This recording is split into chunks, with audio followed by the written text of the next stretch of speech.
What is it, Pop?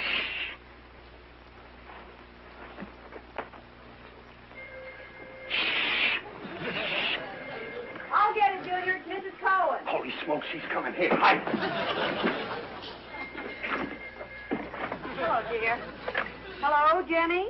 Oh, I want to tell you the PTA meeting's been postponed till Friday. Yeah. You're welcome. Bye. Well, dear, it's nice you're home. Now, listen, if you'll give me the house money, I'll get down to the market. Yeah, sure. What are you sitting on? Nothing. Same as usual. You got something there. Where? Oh, what's that? What is it? Well, it's nothing important. I'll tell you about it later. You go ahead shopping. Yeah, I will as soon as you give me the money. Charge everything. All I got is big bills. Chester Riley, have you got your pay envelope? Sure, I got my envelope. Only I'm a little short. You're short again? What is it this time? Every week you get paid $59 and we owe more and more each week. Now, please, Peg, don't get excited. That's business owing money. That's the life of trade. Paying cash is for suckers. Run along, Junior. Okay, Mom. No, stay here, Junior. I said run along. All right, let's have it. Now, don't get excited, Peg.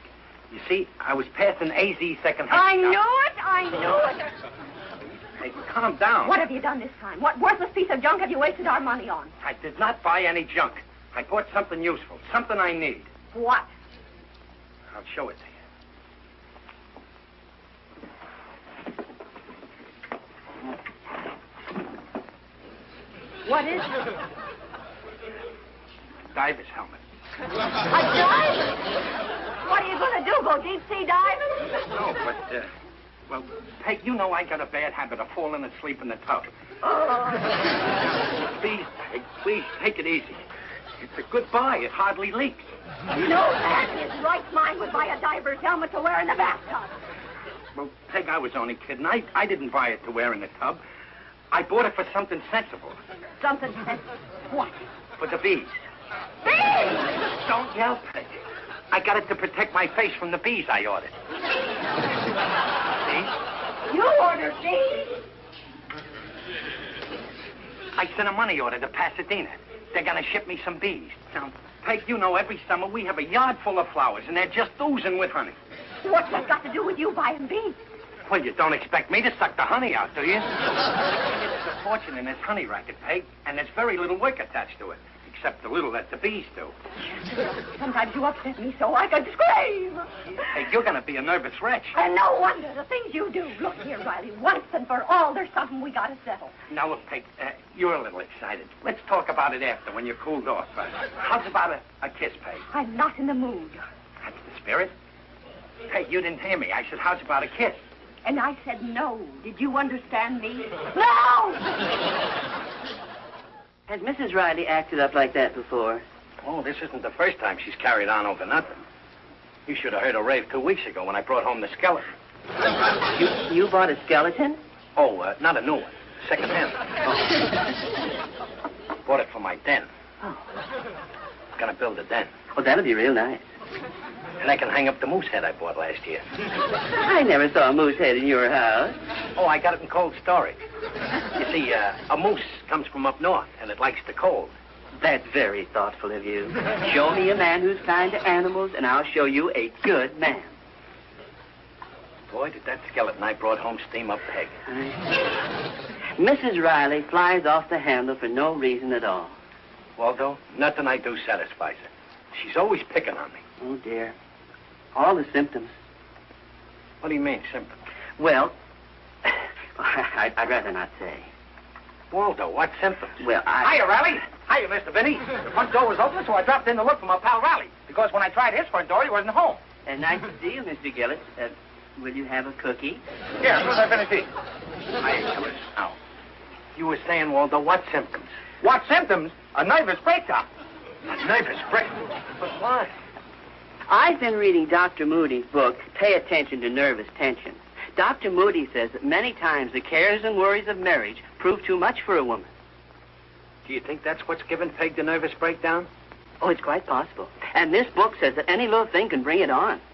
Now, you must stop it while there's still time. Yeah, sure, but how? The husband must try to recapture the spirit of courtship. He's right, Riley. You gotta start being romantic. Romantic, huh? I could be romantic. But Peg'd kill me if she ever caught me at it. Oh, you must be romantic with Mrs. Riley. That's what I'll do, fellas. I'll go home right now and turn on the romance. I'll take her in my arms, and I'll hug her, and I'll kiss her. I'll treat her just as if she wasn't my wife.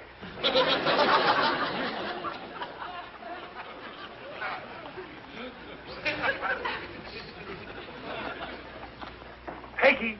Oh, Peggy! Where are you? Where are you, Peggy? Peggy! Here I am. Where you been all afternoon? My darling, my darling. What? Come into my arms. Let me hold you close. But will you're joking. Kiss me. Riley, let me go. I'll never let you go. Come into my arms and kiss me. Listen, quit this, will you? I'm tired. I've been scrubbing pots. I know. And I want to take you away from all this. What are you talking about? Oh, sweetheart, there's been something I've wanted to tell you for a long time. I love you. Riley, the children. Yes, we'll have two. A boy and a girl. You'll have to. We got two right now. What's gotten into you? You going out of your mind? Don't excite your little head, Dumpling. I just wanted to hold you in my arms. Close, my own sweet, little, precious life pocket. Listen, I haven't got time for this silly nonsense. I've got a pot to scrub. Fellas, she's more nervouser than ever. Don't worry, pal. We ain't quitting. For 17 years, she's been a good mother and a wonderful wife. Whenever anything went wrong, she was always standing alongside of me, smiling and trying to buck me up. She's a fine woman, your wife. A gem. That's right. I didn't appreciate it, that's all. Now, don't start getting a guilt complex. No, it's true. I was selfish, always doing things for myself, never caring about her. While she was being a wonderful wife, I was behaving like a husband. How low can a man sink? Yes, so many married men behave like husbands. But I'm reforming. Do you hear me? I'm reforming. If my poor Peg pulls through this, I'll never give her another worry in this world. I take an oath. You're right, pal. And we're with you. We got to help your poor wife to be happy, like she was before she knew you. In this book, Dr. Moody says, keep the patient cheerful, make her laugh. Is she ticklish, Riley? And above all, keep unpleasant news away from her. See to it that she don't listen to any of that scary stuff on the radio.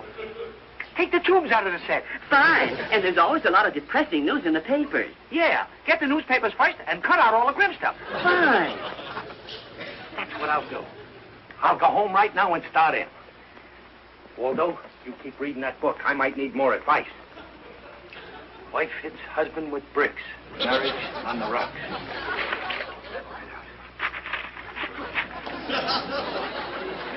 Judge grants wife divorce. Riley, where are you?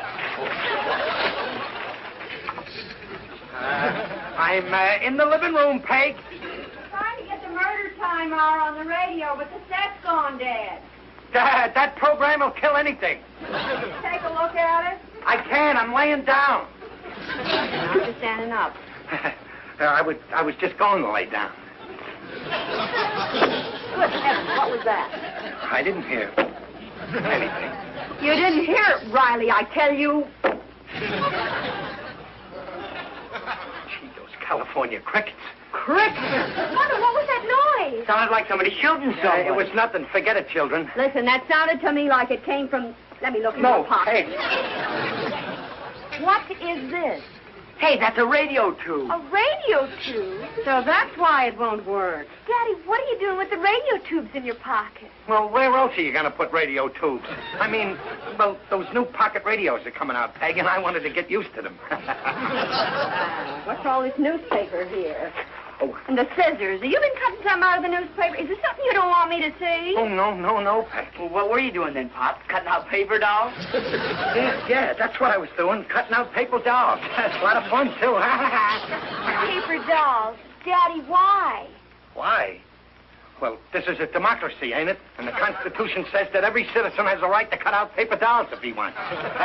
You poor darling. Why don't you go inside and lie down and rest? Please. All right, Peg. Just don't you excite your pretty little head. I'll go in.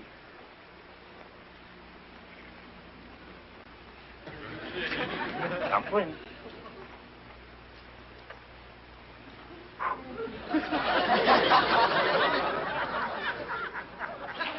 Mother, Daddy's acting very strangely. I know. Children, you know your father's been working pretty hard lately. Oh, yes, I know. I guess holding a rivet gun 8 hours a day does something to you. What are you trying to say, Mom? You may as well know it now as later.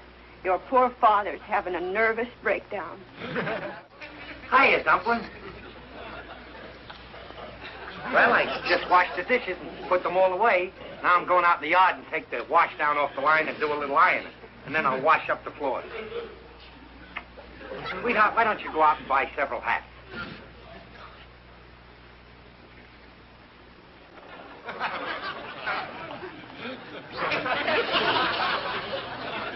The poor thing's raving. Oh, I almost forgot. The doctor gave me this tonic for him. It'll soothe his nerves. But Daddy won't take medicine. You know him. Well, I'll put it in his food. He won't even know he's taking it. I wish I knew if my little darling was getting any better. Waldo Binney says that Dr. Moody says that it's a good idea to observe the patient without them knowing it. Hey, that is a good idea. Peg's in the kitchen now making supper.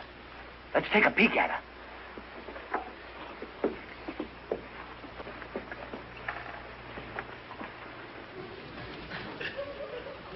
I see her.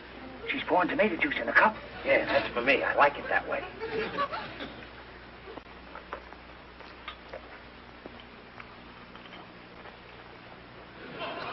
What is that she's taking out of the bottle? It's full of black stuff.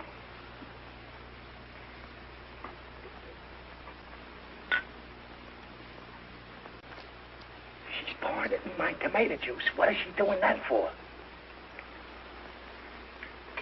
Don't say it, Riley. Don't you say it, Gillis. Poison. Gillis, this is it. The nervous breakdown. I told you not to marry her. My poor little Peg, my own wife. She's gone for jerk.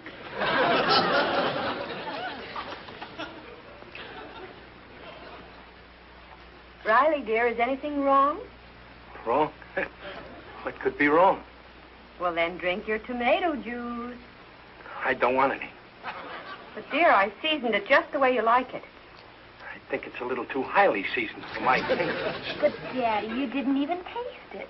I don't want any. Go on, dear. Take a sip just to satisfy me. A sip would satisfy you? I don't want any. I don't want anything. But, dear, you've got to eat. Here, how about a bowl of nice hot soup? Soup? It's got a funny color. What's in it? Oh, potatoes and parsnips. Other things. I don't want it. I don't want anything. But, Daddy, you like potatoes and parsnips. Yeah, but I don't like the other thing. Riley, dear, something's bothering you. Tell me, what is it? What makes you so unhappy? Unhappy? Me? I'm not unhappy. Why should I be unhappy? I got a nice wife, 2 lovely children. I got a good job, and I'm healthy. I got a long and happy life ahead of me, as long as I don't eat.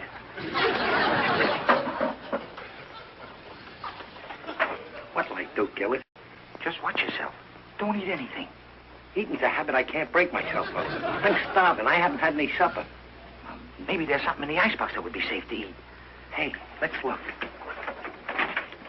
Hey, this your custard. Hank makes this for the kids. That ought to be okay. Sure. I'm starving. I could eat anything. Give me a spoon. Here's a spoon.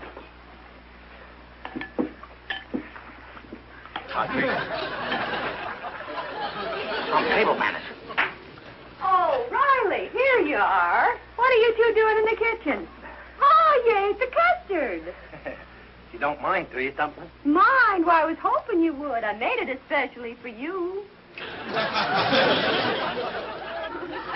Especially for me? Yes, now you eat all you want. Why don't you have some too, Mr. Gillis? I'll see you in the living room later. What's she got against me? She made it especially for me. Me, her only husband. I've been poisoned. We gotta do something, Gillis. We gotta do something. Don't get panicky, Riley. We can't be sure there's anything wrong with the custard. All right, then you taste some. What? Just one?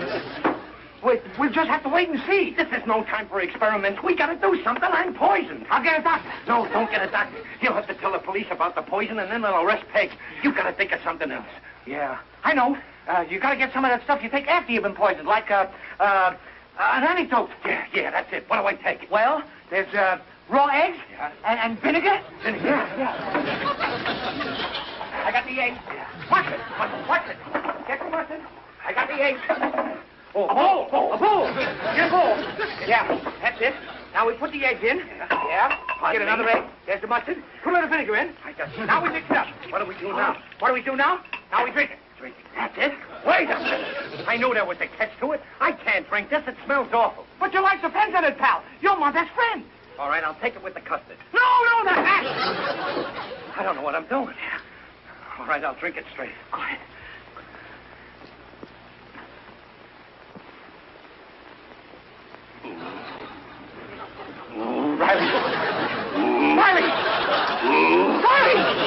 Riley, are you all right? Are you all right, Riley?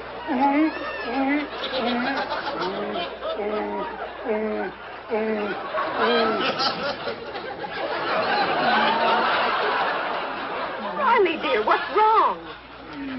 Are you in pain, Daddy? Is there anything we can do, Pop? Yeah. Just stay there and let me look at you. What a wonderful family I had. What hurt you? My stomach pain. Something I ate. But you didn't eat anything. I ate something. But don't worry, Dumpling. Don't be scared.